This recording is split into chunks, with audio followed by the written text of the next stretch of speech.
Bai, nik planto egingo dut gaur, martxoan 8 da, emakume bezelan ikusten dut gaur egun jasaten ari beran bidegabekeri guztiak salatzeko, munduan zehar gertatzen diren injustizia guztia oihartzuna ipintzeko nik planto egiten dut.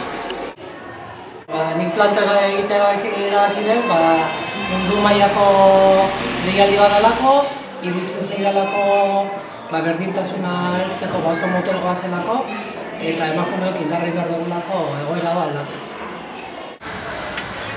Neri gaurko eguna, iruditzen zait emakume dana jarraitu beharrekoa, ez dakit 100% betetzeik edukiko duen, baina aldala borroka feminista eta emakumeen aldeko eskubideen borroka hori pixka biztaratzeko baliogarri izango zakula iruditzen. Gaurko eguna oso interesante iruditzen zait sortu den mobilizazio hau, eta nik ere bat egingo dut. Bakoitzak eskenean aldun neurrian egin behar dugu, eta planto egitea oso ondo iruditzen zait. Emakume lana total importanti da. Europarik ez litzateke familirik aurrera atarakota.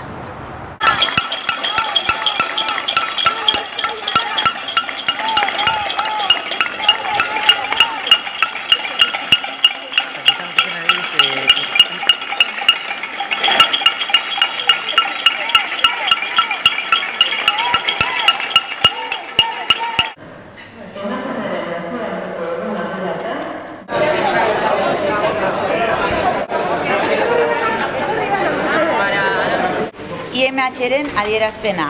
Berdintasunean ikasi egiten da. Irakatsi berdintasuna. Berdintasunean oinarritutako balioak ez dira bere sortzen. Berdintasuna ikasi egiten da. Beste balio, jarrera edo gizartean jokatzeko modu batzuk ikasten diren bezala. Eragile guztiok erantzukizun handia dugu berdintasuna eta eredu berdintzaileak irakasterakoa.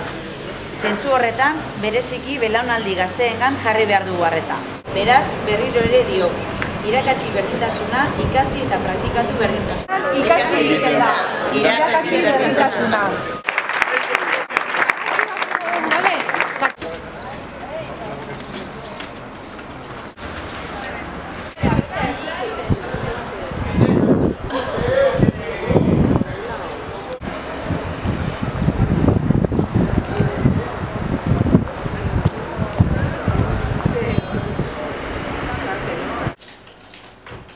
¿Planto?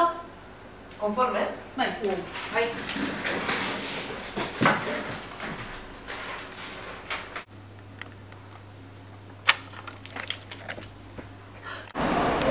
Barreneko langile emakumeok ere planto egingo dugu gaur. Betxantza Jakulako komunikazioan dihardun emakumeoi ere prekarietateak gainerako emakumei moduan eragiten digula. Guk ere sufritzen dugulako indarkeria matxista, eta guk ere kontziliatzeko arazoak dauzkagun lanaldi eta soldatagatik. Iruditzen zaigu emakumeok isilpeko lan handia egiten dugula, eta badala aitortzeko eta biztaratzeko ordua.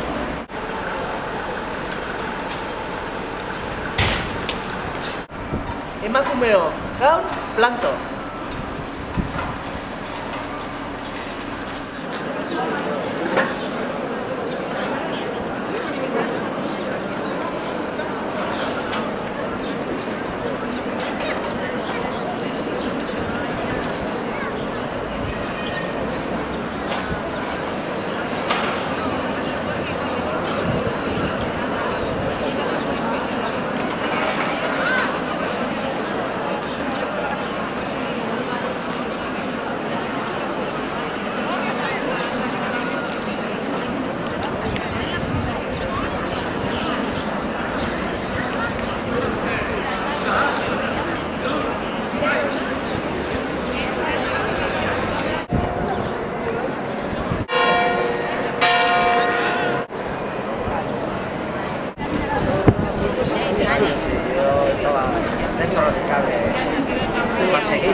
eraili dituzten emakume guztien omenez. Martxoaren 8 ez da iraganeko emakumea konbentzeko bakarrik. Gaur egungo emakumea